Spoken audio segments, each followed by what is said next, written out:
Hey hi friends, welcome to the channel Manzil Bharat. I am Mahrukh और आज हम लोग एक इंटरेस्टिंग सेशन करने वाले हैं, that is the practice sessions. So ये एमसीक्यूज हैं जो लगभग 40 के करीब है और ये एमसीक्यूज हैं जो जर्नल स्टडीज के हर एक कंपोनेंट को टच करेंगे। और मैं पहले ही बता दूं कि वीडियो स्टार्ट होने से पहले कि आज का जो लेवल है, क्योंकि पार्ट 1 है तो काफ़ी इजी है, इवन कि मॉडरेट भी नहीं है बट इजी क्वेश्चन है जो आराम से अगर आपने थोड़ा सा भी थ्योरेटिकल पार्ट से डील किया है तो आप इन 40 क्वेश्चंस को आराम से घर बैठकर अटेम्प्ट कर सकते हैं। सो ठीक है, so let's start this session without wasting any of this time. So let me go to the slide show. Let's start this session. So हमारा जो पहला क्वेश्चन है, just a minute, okay. So the first question जो आपकी screen पर आपको दिखाई दे रहा है, that deals with Which one of the following is the highest civilian award of India? कौन सा ऐसा, हमने एक्चुअली अवार्ड्स एंड ऑनर्स पर एक अलग से थ्योरेटिकल वीडियो की थी, ठीक है। सो हम लोग ज्यादा डिग इन नहीं करेंगे बट एक रफ सा आइडिया होना behind the question is very important. तो हाईएस्ट सिविलियन अवार्ड जो एक भारतीय नागरिक को मिलता है वो क्या है? That is your option number D, which is known as Bharat Ratna. Bharat Ratna is actually the highest civilian award जो किसी भी भारतीय नागरिक को मिलता है, ठीक है। भारत रत्ना के बाद सेकेंड हाईएस्ट सिविलियन अवार्ड कौन सा है? पद्म विभूषण, उसके बाद पद्म भूषण, लास्ट में पद्मश्री। तो ये है एक, कह सकते हैं कि chronological orders of the civilian award जो एक भारतीय नागरिक को मिलता है। अगर मैं ये क्वेश्चन पूछूं कि सबसे यंगेस्ट कौन सा ऐसा बंदा था जिसे भारत रत्ना मिला है, वो है हमारे Sachin Tendulkar, which is known as the god of cricket. So he was the youngest to receive the Bharat Ratna. So highest civilian award of India is Bharat Ratna. चलिए, next question कहता है economic planning किस list का part है? So before we answer this question, आपको United States of America और India के बीच में अगर मैं सिमिलैरिटी पूछूं तो देयर इज अ हल्की सी फेडरल स्ट्रक्चर है। अब आप क्वेश्चन पूछेंगे कि फेडरल स्ट्रक्चर क्या है, तो पॉलिटिकल सिनारियो अगर इंडिया का देखें तो इंडिया के पास यूनिटरी बेसिस है, ठीक है, विद द फेडरलिज्म। यूनिटरी क्या है कि एक स्ट्रॉन्ग सेंटर तो है ही है बट फेडरलिज्म भी है, फेडरल स्ट्रक्चर भी है। कहीं ना अगर आप कॉन्स्टिट्यूशन को देखें तो फेडरेशन कहीं बी आर अम्बेडकर ने या ड्राफ्टिंग कमेटी जिन्होंने कॉन्स्टिट्यूशन को बनाया उन्होंने फेडरेशन कहीं भी इस्तेमाल नहीं किया है, ठीक है। But still federal structure India का पॉलिटिकल सिनारियो का इंपॉर्टेंट पार्ट है। फेडरल स्ट्रक्चर होता है जब स्टेट्स पावर्स को एंजॉय करती हैं या there is a distribution of powers between the state and centre, उसको हम फेडरल स्ट्रक्चर कहते हैं। यूनाइटेड स्टेट्स ऑफ अमेरिका की अगर हिस्ट्री एक बार जल्दी से देख ले तो यूनाइटेड स्टेट्स ऑफ अमेरिका की अगर हिस्ट्री देखे तो पहले स्टेट्स पावर में आई फिर अमेरिका बना, और इंडिया के सिनारियो में ये बिल्कुल ऑपोजिट था, बिल्कुल विपरीत था। इंडिया पहले बनी, उसके बाद स्टेट्स ने एक्सीड किया और इंडिया में स्टेट्स के पास कोई ऐसा अधिकार नहीं है कि वो कल को उठकर कहे और बोले कि हम इंडिया का पार्ट नहीं है। ऐसा कोई भी किसी भी इंडियन स्टेट के पास ऐसी कोई पावर नहीं है, because there is no agreement in India between the state. ऐसा कोई एग्रीमेंट ही नहीं है, ठीक है, जैसे यूनाइटेड स्टेट्स ऑफ अमेरिका में एग्रीमेंट है। अब इस फेडरल स्ट्रक्चर को ध्यान में रखते हुए इंडियन कॉन्स्टिट्यूशन ने 3 लिस्टों का एतमान किया, ठीक है, इंट्रोड्यूस किया। पहली थी union list, state list, concurrent list. Union list क्या है? कुछ आइटम्स हैं इंक्लूडेड यूनियन लिस्ट में जिन पे लॉज बना सकती है central government alone. State list क्या है? कुछ आइटम्स हैं जो इंसर्टेड हैं इस लिस्ट में जिन पे लॉज बनाती है स्टेट, ठीक है। कॉन्करेंट लिस्ट क्या है? कॉन्करेंट लिस्ट कुछ आइटम्स हैं कॉन्करेंट लिस्ट में जो शेयर करते हैं बोथ यूनियन एंड स्टेट। तो अगर चाहे यूनियन चाहती है लॉ बनाना या स्टेट चाहती है लॉ बनाना तो उन आइटम से बना सकती है। इकोनॉमिक प्लानिंग होती क्या है? Distribution of resources among the people, ठीक है, या execution of resources among the people, ठीक है। इकोनॉमिक वेलफेयर होना चाहिए इंडिया में। सो इकोनॉमिक प्लानिंग कहाँ पे ये आइटम कहां पे आपको किस लिस्ट में मिलेगी? तो ये आइटम आपको मिलेगी option number C, concurrent list पे। और मैंने क्या कहा कि कॉन्करेंट लिस्ट कौन सी लिस्ट है? वो लिस्ट है जिनकी आइटम शेयर करती है union as well as state governments. Next question, जो हमारा नेशनल सॉन्ग है जो है वंदे मातरम, वो किसने लिखा है? So there is one national anthem है, ठीक है, नेशनल एंथम है जिसे लिखा है रविंद्रनाथ टैगोर ने, जिन्हें लॉरेट ऑफ इंडिया भी कहते हैं। ये वो शख्स थे जिन्हें जो पहले इंडियन थे जिन्हें नोबेल प्राइज मिला है, ठीक है, he is known as the Nobel laureate of India भी। ये वही थे जिन्होंने 1919 में जब जलियांवाला बाग मसाकर हुआ था तो इन्हें नाइटहुड मिला था और इन्होंने अपना नाइटहुड वापस कर दिया था, ठीक है। So he renounced his knighthood, that was Rabindranath Tagore. In fact अगर हिस्ट्री से आप लोग वाकिफ हैं तो 1905 में मेरे दोस्तों मॉडर्न इंडिया का एक बहुत इंपॉर्टेंट इतिहास में ये हिस्ट्री है कि 1905 में there was a partition of Bengal हुआ था, और जिस बंगाल की हम बात कर रहे हैं वो आज का वेस्ट बंगाल नहीं है जो ममता बनर्जी के पास है, वो बंगाल जिसका ये वाला बंगाल जो था इसके पास हिस्सा था उड़ीसा का, झारखंड का, इवन की बिहार के पास, one of the richest states में से आती थी ये। इस बंगाल का पार्टीशन की गई अंग्रेजों ने 1905 में, जिसे कंडेम किया बहुत से नेशनलिस्ट लीडर्स ने। स्वदेशी एंड बायकॉट मूवमेंट इसी के कॉन्सिक्वेंस में चलाया गया था। सो ईस्ट एंड बंगाल और वेस्ट बंगाल में इसका बाइफर्केशन की जाती है, उसको कंडेम करते हैं रविंद्रनाथ टैगोर और कंपोज करते हैं अमर सोनार बांग्ला, ठीक है। और ये अमर सोनार बांग्ला क्या है? यही अमर सोनार बांग्ला बन जाता है national anthem of Bangladesh. National anthem compose किया रविंद्रनाथ टैगोर ने। तो नेशनल सॉन्ग जो वंदे मातरम है ये किसने लिखा है? तो ये लिखा है हमारे बंकिम चंद्र चट्टोपाध्याय या बंकिम चंद्र चैटर्जी ने। ऑप्शन नंबर 2, ये क्वेश्चन नंबर आ जाइए नेक्स्ट पर। Entomology easy question is the study of what? ये लॉजी होती है स्टडी, ठीक है। एंटोमोलॉजी किस चीज की स्टडी है? बर्ड्स की, कैंसर की, मैमल्स की, इंसेक्ट की। कैंसर को तो ऑन्कोलॉजी कहते हैं, बर्ड्स की भी नहीं है, मैमल्स की भी नहीं है। You can take a moment and answer this question. Entomology किसकी स्टडी है? Entomology is the study of कीड़े मकोड़े, that is insects. Next question दोस्तों, ये प्रीवियस ईयर क्वेश्चन भी था तो इसको जरा ध्यान रखिएगा इस पर। चलिए, who is the father of white revolution in India? कौन है जिसने व्हाइट रिवॉल्यूशन इंट्रोड्यूस किया? Before we answer this question, let's talk थोड़ा सा about White Revolution. White Revolution deal के साथ करता है? White Revolution डील करता है प्रोडक्शन ऑफ मिल्क में। ये इंट्रोड्यूस हुआ था, White Revolution इंट्रोड्यूस हुआ था 13 जनवरी 1970, और इस व्हाइट रिवॉल्यूशन से इंडिया पहले एक मिल्क डेफिशिएंट कंट्री थी जो 1970 के बाद बन जाती है one of the world's largest producer of milk. इस व्हाइट रिवॉल्यूशन, इस टेक्नोलॉजी को to increase the production of milk किसने इंट्रोड्यूस किया? वो इंट्रोड्यूस किया वी कुरियन ने। वी कुरियन को कहा जाता है father of white revolution in India. कहां पर स्टार्ट हुआ? गुजरात, आनंद, एक छोटा सा गांव है गुजरात का, वहां पे पहले डेयरी फैक्ट्रीज को स्टार्टअप किया गया। अगर मैं ये क्वेश्चन पूछूं कि ये बताइए कौन सी ऐसी स्टेट है जो लार्जेस्ट प्रोड्यूसर है मिल्क की हमारे इंडिया में, तो वो है हमारी उत्तर प्रदेश, ठीक है। चलो नेक्स्ट क्वेश्चन पे, किस सिटी को सिलिकॉन वैली ऑफ इंडिया कहा जाता है? So before we answer this question let's talk about यार सिलिकॉन क्या है। सिलिकॉन अगर आपने देखा है आपके गैजेट्स में बहुत इस्तेमाल होता है कि नहीं होता, ठीक है। कहीं ना कहीं आईटीज में काफी इस्तेमाल, मतलब टेक्नोलॉजी में काफी सिलिकॉन इस्तेमाल होता है। तो सिलिकॉन किससे रिलेटेड होगा? आईटी से रिलेटेड होगा। सबसे ज्यादा आईटी फर्म्स कहां पर हैं? ठीक है, ये तो पता ही होगा। सो पर सिलिकॉन वैली इंडिया में, पर सिलिकॉन वैली है क्या? तो ये जितने भी टेक्नोलॉजी के कह सकते हैं कि मास्टर्स हैं, एप्पल हो गया, माइक्रोसॉफ्ट हो गया, आईबीएम हो गया, ये जितने भी वर्ल्ड वाइड वेब हो गया, ये सब, इन सब के जो इंफ्रास्ट्रक्चर है या इंस्टीट्यूट्स हैं वो बेस्ड है सिलिकॉन वैली जो कैलिफोर्निया में सिचुएटेड है। और इंडिया में भी एक ऐसी सिलिकॉन वैली है जहां पर सबसे ज्यादा आईटी फर्म्स आपको देखने को मिलते हैं। तो वो कौन है? हैदराबाद, बेंगलुरु, पुणे या दिल्ली? तो ये है आपका ऑप्शन नंबर बी, बेंगलुरु। और आपको पता है बेंगलुरु किसकी कैपिटल है? किस स्टेट की कैपिटल है बेंगलुरु? कर्नाटका की। It's a south Indian state, Karnataka की कैपिटल है बेंगलुरु। तो सिलिकॉन वैली ऑफ इंडिया को किस सिटी को कहते हैं? बेंगलुरु को। नेक्स्ट क्वेश्चन, किस सिटी के पास लार्जेस्ट एरिया है फॉरेस्ट कवर इन इंडिया का? असम, महाराष्ट्र, केरला या Madhya Pradesh?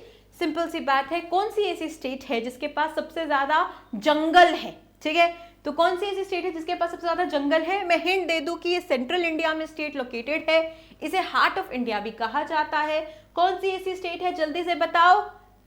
The state is Madhya Pradesh. Madhya Pradesh की कैपिटल क्या है मेरे दोस्तों? मध्य प्रदेश की कैपिटल है भोपाल। मध्य प्रदेश के पास सबसे ज्यादा फॉरेस्ट कवर है इंडिया में। Let's run to the next question without a wastage of time.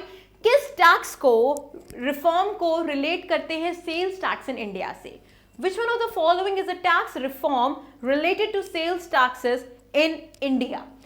Sales tax क्या होता है? सेल क्या होता है? जहां पे ट्रांजैक्शन होगी ना गुड्स एंड सर्विसेज की, goods and services. For example कि आप कोई चीज खरीदते हैं, आप कोई चीज ले रहे हैं, दे रहे हैं, ट्रांजैक्शन है, तो गुड टैक्स होगा, ठीक है। वेयर एज सर्विसेज पर भी ये टैक्स लगता है। जैसे कि आपने होटल में खाना खाया, वहां पे जो एम्बियंस का या डाइनिंग का या वेटर्स ने जो सर्विसेज अपनी दी, उसका भी आपके ऊपर टैक्स लगता है। इस टैक्स को हम कहते क्या है इंडिया में? इस टैक्स को हम कहते हैं गुड्स एंड सर्विसेज टैक्स, या सिंपल सी बात बता दो, जीएसटी। आप कोई भी बिल ले ले, चाहे आप एक रेस्टोरेंट का बिल ले ले या जोमेटो का बिल ले ले, वहां पे आपको जीएसटी देना ही पड़ेगा, ठीक है। नेक्स्ट आ जाते हैं, ozone layer restricts what? Ozone layer जिसका केमिकल फॉर्मूला है O3, ये आपको एटमॉस्फेयर के स्ट्रेटोस्फीयर में मिलती है, ठीक है। Stratosphere is one of the layers of atmosphere, ठीक है। ओजोन लेयर किस चीज से प्रोटेक्ट करती है आपको? ऑप्शंस है visible light, infrared radiation, x-rays and gamma rays, ultraviolet radiation. तो जो मेरे दोस्तों ओजोन लेयर है, ये हमें बचाती है यूवी रेडिएशंस जो निकलती हैं सन से, ठीक है।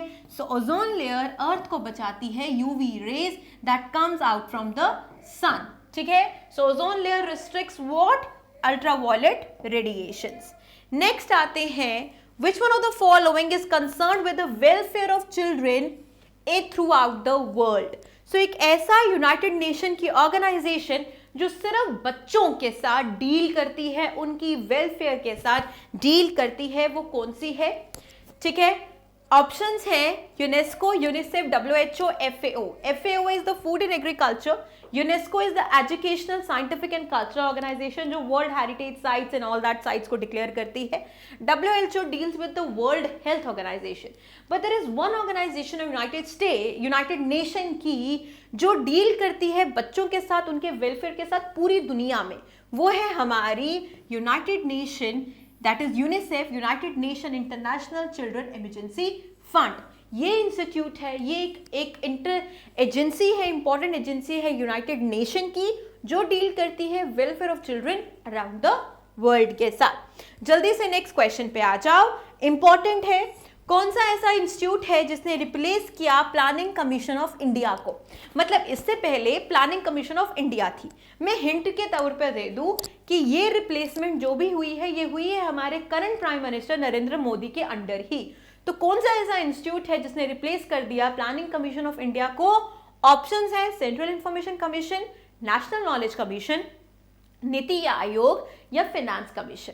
सो the right answer to this question is NITI Aayog. NITI Aayog ने रिप्लेस किया प्लानिंग कमीशन ऑफ इंडिया को। अब आपका होमवर्क है कि आप मुझे कमेंट सेक्शन पे बताइएंगे कि नीति stands for what. Next, Which part of the Constitution of India is related to citizenship? So मेरे दोस्तों एक चीज का ख्याल रखना, ये क्वेश्चन मैंने क्यों इंडियन पॉलिटी से उठाया है, यही वाला। Indian constitution is divided into बहुत से पार्ट्स, बहुत से आर्टिकल्स और बहुत से शेड्यूल्स, और अलग अलग चीजें अलग अलग चीजों के साथ डील करती है। हमने सिटीजनशिप का मुद्दा क्यों उठाया? बिकॉज अगर अर्ली 2024 देखेंगे तो सिटीजनशिप अमेंडमेंट बिल आया, ठीक है, जिसने बहुत सारा एक रक्कस क्रिएट किया था। सो उसके अकॉर्डिंगली एग्जामिनर कहीं ना कहीं सिटीजनशिप के रिलेटेड कोई क्वेश्चन पूछेगा, ये मुझे लगता है। सो कौन सा ऐसा हमारा पार्ट है इंडियन कॉन्स्टिट्यूशन का जो रिलेटेड है सिटीजनशिप से? पार्ट 1 रिलेटेड है मेरे दोस्तों यूनियन एंड इट्स टेरिटरीज के साथ, पार्ट 3 फंडामेंटल राइट्स के साथ रिलेटेड है, पार्ट 4 फंडामेंटल ड्यूटीज के साथ रिलेटेड है। तो कौन सा है जो रिलेटेड है सिटीजनशिप के साथ?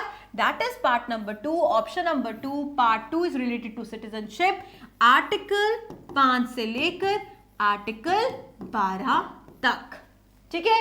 इसमें लिखा है कि कैसे सिटीजनशिप मिल सकती है, कैसे सिटीजनशिप आप खो सकते हैं, by birth, by origin and other facts are elucidated in these articles. Next, minimum age क्या है इंडियन प्रेसिडेंट, वाइस प्रेसिडेंट या किसी भी स्टेट का गवर्नर बनने के लिए? आपको पता है कि एक गवर्नर एक से ज्यादा स्टेट का हो सकता है कि नहीं हो सकता है, ठीक है। तो मिनिमम एज क्या है, रिक्वायर्ड क्या है प्रेसिडेंट, वाइस प्रेसिडेंट या गवर्नर बनने के लिए? तो मिनिमम एज है 35 इयर्स ऑफ, ठीक है। और minimum age to become the prime minister क्या है, या लोकसभा का कैंडिडेट बनने के लिए क्या है? That is 25। Minimum age president बनने के लिए क्या है? आपकी 35। He should be citizen of India, उसे कोई ऑफिस ऑफ प्रॉफिट डीम नहीं करना है, वो इंसान 35 का होना चाहिए, वो बन जाता है प्रेसिडेंट, वाइस प्रेसिडेंट या governor of any state. Next question पे, National Stock Exchange of India का हेडक्वार्टर कहां पर है, जो डील करता है बेयर एंड बुल के साथ? नेशनल स्टॉक का कोई आइडिया? इसका हेडक्वार्टर कहां सिचुएटेड है? दिल्ली, मुंबई, चेन्नई या बेंगलुरु में? तो नेशनल स्टॉक एक्सचेंज का हेडक्वार्टर सिचुएटेड है महाराष्ट्र की कैपिटल मुंबई में। Option number B is the right answer. चलिए, National Youth Day celebrated on, देखिए ऑप्शन है 1, 12, 25 एंड 30। नौजवानों का दिन नेशनल कब सेलिब्रेट होता है? इंटरनेशनल अलग सेलिब्रेट होता है, नेशनल अलग होता है। नेशनल यूथ डे कब सेलिब्रेट होता है मेरे दोस्तों? नेशनल यूथ डे सेलिब्रेटेड होता है 12 जनवरी को। Option number B is the right answer. Next question, books and authors से related, Long Walk to Freedom is the autobiography of which personality? देखो दोस्तों, एक होती है बायोग्राफी, ठीक है, एक होती है ऑटोबायोग्राफी। बायोग्राफी होती है दोस्तों जब फॉर एग्जाम्पल कोई हिस्टोरियन उठा और उसने कहा कि मैं महात्मा गांधी के बारे में लिखूंगा, तो वो हो गई biography of Mahatma Gandhi. Autobiography होती है जब इंसान खुद अपनी बायोग्राफी, अपना लाइफ के इवेंट्स लिखता है, उसे हम ऑटोबायोग्राफी कहते हैं। तो एक किताब है लॉन्ग वॉक टू फ्रीडम, ठीक है, ये किताब किसकी ऑटोबायोग्राफी है? ये उस इंसान की ऑटोबायोग्राफी है जिससे महात्मा गांधी बहुत ज़्यादा प्रेरित हुए।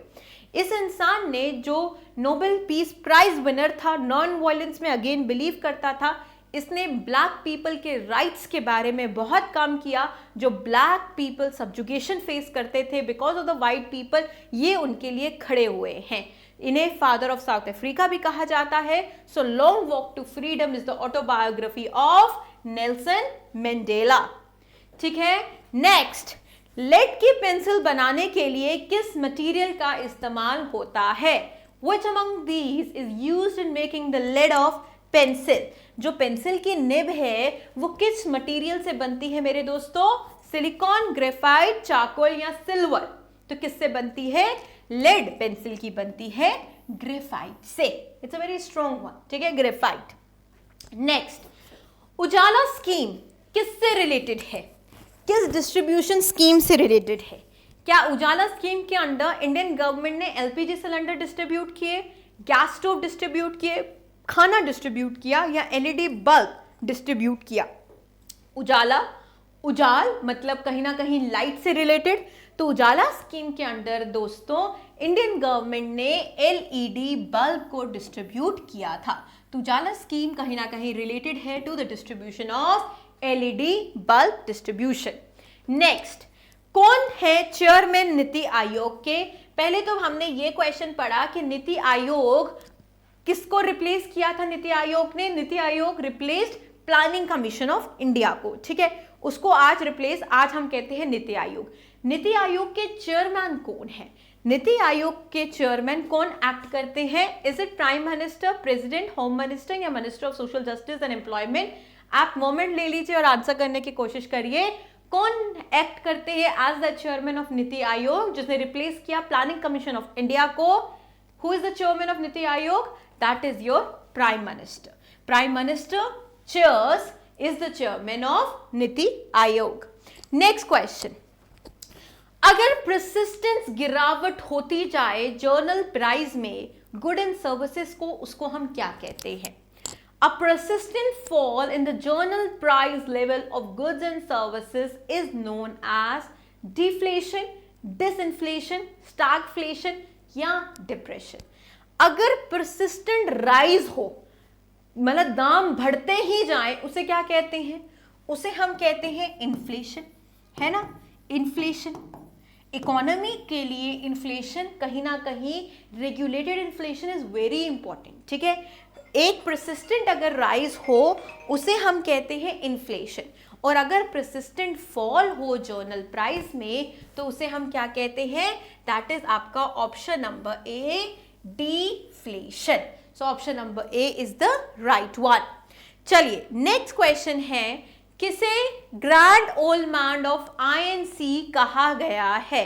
Grand old man of Indian national Congress किसे कहा गया है?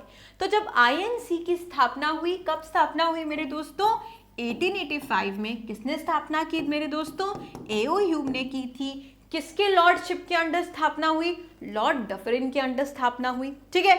आईएनसी का जो पहला फेज था वो मॉडरेट फेज था, ठीक है। ये बिलीव करते थे 3 पीस में, प्रेयर, पिटीशन एंड कहीं ना कहीं, मतलब देयर वाज ओनली ये प्रेयर, पिटीशन से या प्रोटेस्ट करते थे, ठीक है। 3 पीस वर देयर। सो कॉन्स्टिट्यूशनली ये जानना चाहते थे, इसको मॉडरेट फेज कहते हैं। इसमें से एक इकोनॉमिस्ट जिनका नाम है दादा भाई नेरोजी, जिसने इंडियन को समझाने की कोशिश की, as he was a very like educated Indian, उन्होंने समझाने की कोशिश की कि एग्जैक्टली ब्रिटिशर्स तुम्हारी इकोनॉमी के साथ कर क्या रहे हैं, क्योंकि उस टाइम पर यूरोप में था इंडस्ट्रियल रेवोल्यूशन। ब्रिटिशर्स को सिर्फ इंडिया रॉ मटेरियल के लिए नहीं चाहिए था, अब उसको ये कॉलोनी चाहिए थी एज अ मार्केट, जो इंडियन आर्टिसंस को अफेक्ट कर रही थी। Now India were made as a market, वो अपने गुड्स वहां पे बनाते थे और इंडिया में आकर उसको सेल आउट करते थे। सो ये बात या ये इकोनॉमिक स्ट्रक्चर समझाया किसने? दादाभाई नेरोजी ने। दादाभाई नेरोजी कौन थे? मॉडरेट लीडर थे आईएनसी के, जिन्होंने second session of Indian national Congress को प्रिसाइड किया। इन्हें grand old man of India या आईएनसी भी कहा जाता है। सो ऑप्शन नंबर सी को आप करेक्ट करेंगे। चलिए बताइए, which form of government we have in India? कौन सी फॉर्म ऑफ गवर्नमेंट है हमारे पास इंडिया में? Is it parliamentary, presidential, dictatorship या सोशलिस्ट? अगर प्रेसिडेंट है तो हमारा, देखिए हमारे पास ना कहीं प्रेसिडेंशियल फॉर्म भी है, पार्लियामेंट्री फॉर्म भी है, पर जब हम फॉर्म की मेजर अगर हम बात करें तो कौन सी हमारे पास फॉर्म ऑफ गवर्नमेंट है इंडिया में? That is our parliamentary, because हमारे रिप्रेजेंटेटिव्स को हम इलेक्ट करते हैं, वो हम लोगों को रिप्रेजेंट करते हैं, हम प्राइम मिनिस्टर चूज करते हैं अपना, ठीक है। President is the executive head, but the real head is what? Who is the real head of the government? That is your prime minister. And we have the power to choose the parliament. We have the power to choose our representative in the Lok Sabha. And from Lok Sabha, we choose our prime minister candidate. Do we? Yes, we do. So which form of government India has? That is the parliamentary form of government. Majorly parliamentary form of government है. Next question मेरे दोस्तों, Chipko movement, the world famous environmental movement, India में किस state में start हुआ था? तो चिपको movement एक ऐसी मूवमेंट थी कि जहां पे, ये इस टाइम की बात है जहां पे बहुगना से रिलेटेड है, ठीक है। सो ये सुंदरदास बहुगना से रिलेटेड है। यहाँ पर पेड़ काटे जा रहे थे क्योंकि इंडस्ट्रीज एंड डैम्स और ये सब बना रहा था, ठीक है। ये अर्ली इंडिया फेज की बात है। तो नेचर को बचाने के लिए बड़ी कम मुहिम चलाई जा रही थी। सो एक जगह पर एक इंसान ने अपने ही कम्युनिटी में उन लोगों को एजुकेट किया और बोला कि अगर ये पेड़ ही नहीं रहेंगे तो हमारी जनरेशन आगे सर्वाइव नहीं कर पाएगी। और उनको रिवोल्ट करने के लिए against the industrialist Chipko movement क्या था कि इन्होंने हक किया, किसको? पेड़ों को हक किया, और तब तक हक करते रहे जब तक वो जो भी काटने वाले थे वो वापस उन्होंने अपनी ऑर्डर्स को नहीं ले लिया। तो ये चिपको मूवमेंट किस स्टेट ऑफ इंडिया में स्टार्ट हुई? तो ये स्टार्ट हुई थी हमारे उत्तराखंड में, ठीक है जी, उत्तराखंड में। चलिए नेक्स्ट, 73rd इंडियन पॉलिटी से रिलेटेड है मेरे दोस्तों। 73rd और 74th कॉन्स्टिट्यूशनल अमेंडमेंट किससे रिलेटेड है? तो 73rd और 74th अमेंडमेंट जो रिलेटेड है, जो इंडियन कॉन्स्टिट्यूशन में, अमेंडमेंट क्या होता है? जब आप कॉन्स्टिट्यूशन में किसी चीज को इंसर्ट करते हो या डिलीट करते हो, उसको हम अमेंडमेंट कहते हैं। इट्स 368 के अंडर, चाहे आप सिंपल मेजॉरिटी से करें या आप स्पेशल मेजॉरिटी से करते हैं, ठीक है। Without interfering with the basic structure of the constitution को हाथ नहीं लगाना, बाकी आप कुछ भी अमेंड कर सकते हैं, ठीक है। आप इनफैक्ट प्रीएम्बल को भी अमेंड कर सकते हैं, बस उसके बेसिक स्ट्रक्चर को आप हाथ नहीं लगाएंगे, जो केशवानंदा भारती केस में सुप्रीम कोर्ट ने जजमेंट दी है, जो फॉलो अप भी अभी तक होती है। सो 73rd और 74th अमेंडमेंट जो हुआ था वो हुआ था रिलेटेड टू सेल्फ गवर्नमेंट्स, ठीक है, लोकल सेल्फ गवर्नमेंट्स। 73rd आपकी विलेज गवर्नमेंट यानी जैसे कि पंचायत से रिलेटेड है, और 74th आपका municipalities in the urban area से रिलेटेड है। तो 73rd और 74th अमेंडमेंट जो है इंडियन कॉन्स्टिट्यूशन का वो रिलेटेड है लोकल सेल्फ गवर्नमेंट से। तो option number A is the right answer. किस कॉन्स्टिट्यूशन से हमने 5-year प्लान को बोरो किया इंडियन कॉन्स्टिट्यूशन में? सो 5-year प्लान्स आपने डेफिनेटली सुने होंगे। किस वर्ल्ड की ऐसा कौन सा कॉन्स्टिट्यूशन था जहां से हम प्रेरित हुए और हमने ये 5-year प्लान वाला सिस्टम चलाया इंडियन कॉन्स्टिट्यूशन में? यूएसए, यूएसएसआर, ग्रेट ब्रिटेन या जर्मनी? इमरजेंसी प्रोविजन जो है ना इंडियन कॉन्स्टिट्यूशन में वो हमने जर्मनी से ली है। ग्रेट ब्रिटेन से हमने पार्लियामेंट्री फॉर्म ऑफ गवर्नमेंट ली। कहीं ना कहीं प्रेसिडेंशियल अगर हमने फॉर्म ऑफ गवर्नमेंट भी थोड़ी बहुत ली, या प्रेसिडेंट क्या करेगा या फंडामेंटल राइट्स क्या होते हैं वो हमने यूएसए से ली है। 5 साल की प्लानिंग हमने एक सोशलिस्ट कंट्री से ली थी जो पहले थी सोवियत यूनियन या यूएसएसआर, उसके बाद there was a division in USSR and it formed into various countries, ठीक है। नेक्स्ट क्वेश्चन, किसे पहला गवर्नर जनरल, कौन बना था पहला governor general of Bengal? Warren Hastings, William Bentinck, Lord Mayo, Lord Minto? Lord Morley Minto reform सुना है। लॉर्ड मायो भी कहीं ना कहीं गवर्नमेंट कुछ इंट्रोड्यूस लोकल सेल्फ गवर्नमेंट से रिलेटेड रहे हैं, ठीक है। इवन कि मायो ने ही पहली बार ये कंसेप्ट लाया कि लोकल सेल्फ गवर्नमेंट होनी चाहिए। बेंटिंग किससे रिलेटेड रहे हैं? बेंटिंग का नाम किसी से एसोसिएट सुना है? राजा राम मोहन रॉय से कहीं ना कहीं। सती प्रथा को एबॉलिश किसने किया? बेंटिक ने किया। पहले गवर्नर जनरल बंगाल के कौन थे? कौन थे गवर्नर जनरल ऑफ बंगाल जो पहले बने? वो थे हमारे option number A Warren Hastings. Next question पर आ जाइए।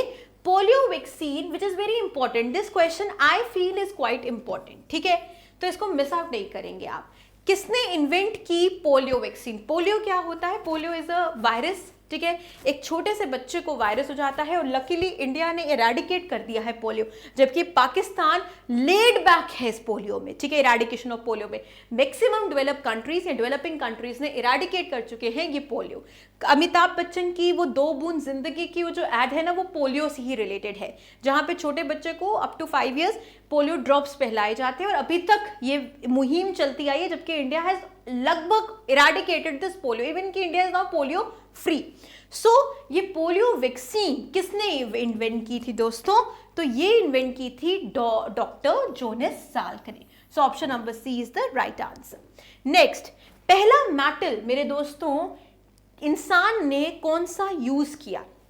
पहला मेटल गोल्ड, आयरन, कॉपर या एल्यूमिनियम? तो पहला मैटर जो मेटल, ठीक है, जो इंसान ने यूज किया था, चाल्कोलिथिक एज का कोई आइडिया? हाँ, तो पहला मेटल जो इंसान ने इंट्रोड्यूस या यूज किया था वो था हमारा कॉपर, ठीक है, चाल्कोलिथिक एज जिसे हम कहते हैं। Next, anti malaria drug quinine is made from a plant, इस प्लांट को क्या कहते हैं? Again it's a very important question. Malaria होता है किससे? एक मलेरियल इंसेक्ट होता है जिससे मलेरिया होता है। ये ड्रग है जिसका नाम है क्यूनिन, ये प्लांट से बनती है। उस प्लांट का नाम बताइए। Is it option number A, option number B, option number C या ऑप्शन नंबर डी? तो कौन सा प्लांट है जिससे एंटी मलेरिया ड्रग क्यूनिन बनती है? That is your option number B, cinchona, ठीक है, तो इसे जरूर याद रखिएगा। Next, great Victoria desert world में कहां पर है मेरे दोस्तों? ग्रेट विक्टोरिया डेजर्ट वर्ल्ड में कहां पर है? तो Great Victoria Desert is located in Australia. देखो रैंडम क्वेश्चन है पर कभी कभी ऐसे क्वेश्चन उठने की संभावना रहती है। पहला इंडियन जो इलेक्ट हुआ था ब्रिटिश पार्लियामेंट में, कौन थे पहले इंडियन? अगर आप मॉडर्न इंडिया से वाकिफ हैं तो बताइए कौन थे पहले इंडियन जो कहते हैं इलेक्ट हुए थे ब्रिटिश पार्लियामेंट में। अभी ब्रिटिशर्स से हमें आजादी नहीं मिली, ये बिफोर 1947 है। तो कौन थे पहले इंडियन जो इलेक्ट हुए थे ब्रिटिश पार्लियामेंट में? Grand old man of India दादा भाई नेहरू जी। ठीक है, इनकी एक किताब है जिसका नाम है, ये भी याद ही रख लीजिए, poverty un British rule, un British rule. इसी किताब में इन्होंने exploitation, economic exploitation of Indian society by Britishers को एक्सप्लेन किया है। वीर सावरकर इंटरनेशनल एयरपोर्ट कहां पे लोकेटेड है? आई अंडरस्टैंड बड़ा रैंडम क्वेश्चन है, पर ये प्रीवियस ईयर क्वेश्चन होगा, that is why I have included in this question, मतलब इसमें। तो Veer Savarkar international airport located है आपके अंडमान एंड निकोबार आइलैंड में। Who develop the concept of world wide web? Computer से उठाया गया है। किसने डेवलप किया ये वर्ल्ड वाइड वेब, WWW का कंसेप्ट? तो ये डेवलप किया है टिम बर्नल ली ने। ऑप्शन नंबर टिम है, ये टाइम नहीं है, टिम है। Option number D is the right answer. OS operate, ये जो कंप्यूटर एब्रीविएशन है, इसका मतलब क्या होता है कंप्यूटर में? What does OS stand for? Does it stand for order of significance, open software operating system या ऑप्टिकल सेंसर? कंप्यूटर से लिया है। ओएस स्टैंड करता है मेरे दोस्तों ऑपरेटिंग सिस्टम के लिए, और ये भी कहीं ना कहीं एक PYQ था, प्रीवियस ईयर क्वेश्चन था। अंडर अकबर मीर बख्शी का क्या काम होता था? वो किस चीज को लुक आफ्टर करता था? अकबर द मुगल एम्परर, ठीक है, जोधा अकबर, ऋतिक और रोशन को याद करिएगा। Under Akbar Mir Bakhshi was required to look after what? Mir Bakhshi किस चीज के लिए बनते थे? मीर बख्शी का काम होता था to look after military affairs. So option number A is the right answer. किस इंडियन स्टेट को लैंड ऑफ 5 rivers कहा जाता है? Which Indian state is known as the land of 5 rivers? Indians Indus, Indus की 5 शाखाओं के idea, Jhelum, ठीक है, चनाब, रावी, सतलुज और ब्यास।